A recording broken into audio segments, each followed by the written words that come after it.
വന്യജീവി ശല്യത്താൽ കൃഷി ഉപേക്ഷിച്ചിരിക്കുകയാണ് തൃശൂർ തെക്കുംകര പഞ്ചായത്തിലെ സേവ്യർ എന്ന കർഷകൻ. മലയോര കാർഷിക ഗ്രാമമായ തെക്കുംകര കല്ലമ്പാറയിലാണ് 1.5 ഏക്കറോളം വരുന്ന കൃഷിസ്ഥലം വന്യജീവി ശല്യത്താൽ കൃഷി ചെയ്യാതിട്ടിരിക്കുന്നത്.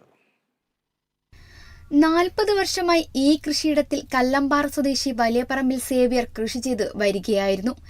ജൈവ രീതിയിലുള്ള ചങ്ങാലിക്കോടൻ വാഴയും പച്ചക്കറി, കപ്പ, കൂവ എന്നീ കിഴങ്ങുവിളകളുമാണ് കൃഷി ചെയ്തിരുന്നത്.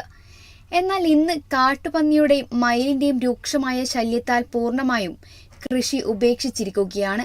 ഓണവിപണി ലക്ഷ്യം വെച്ച് 300ഓളം വാഴകളും തിരുവാതിരയ്ക്ക് വേണ്ട കൂവ കൃഷിയും നിത്യച്ചെലവിനായുള്ള പച്ചക്കറിയുമാണ് ഈ കൃഷിയിടത്തിൽ കൃഷി ചെയ്തു വന്നിരുന്നത്. കാട്ടുപന്നിയുടെ ആക്രമണം തടയുന്നതിനു വേണ്ടി വിവിധ മാർഗങ്ങൾ അവലംബിച്ചെങ്കിലും പരാജയമായിരുന്നു ഫലമെന്നാണ് സേവ്യർ പറയുന്നത്. അടുത്തിടെയായി മയിലിന്റെ ശല്യവും രൂക്ഷമാണ്.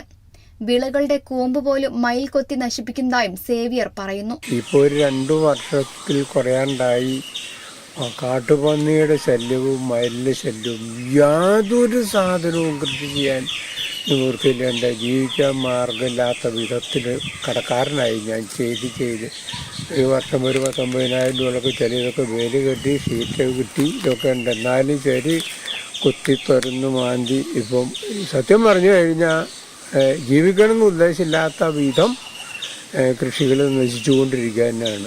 1 ലക്ഷം രൂപയോളം മുടക്കി നിർമ്മിച്ച 1000കണക്കിന് ലിറ്റർ സംഭരണശേഷിയുള്ള വാട്ടർ ടാങ്കും ഇപ്പോൾ പാഴായി കിടക്കുകയാണ്.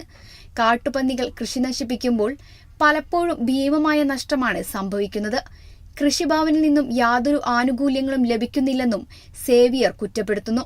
ആടും പശുവും കോഴിയുമെല്ലാമായി സമ്മിശ്ര ജൈവ കൃഷി രീതികളാണ് സേവ്യർ അനുവർത്തിച്ചു വന്നിരുന്നത്. കാർഷിക വിളകളുടെ മൂല്യവർദ്ധിത ഉൽപ്പന്നങ്ങളും വീട്ടിൽ തന്നെ ഉണ്ടാക്കി വിൽപ്പനയും നടത്തിയിരുന്നു. കഴിഞ്ഞ 4 വർഷങ്ങളായി മുടക്കുമുതൽ പോലും ലഭിക്കാതെ വന്നതോടെയാണ് സേവ്യർ കൃഷി പൂർണ്ണമായും ഉപേക്ഷിച്ചത്. വേനൽക്കാലത്ത് പോലും വറ്റാത്ത കിണറും അധ്വാനിക്കാനുള്ള മനസ്സുണ്ടായിട്ടും കൃഷി ചെയ്യാനാവാത്തതിന്റെ നിരാശയിലാണ് ഈ കർഷകൻ. Kerala vision news, Thrissur.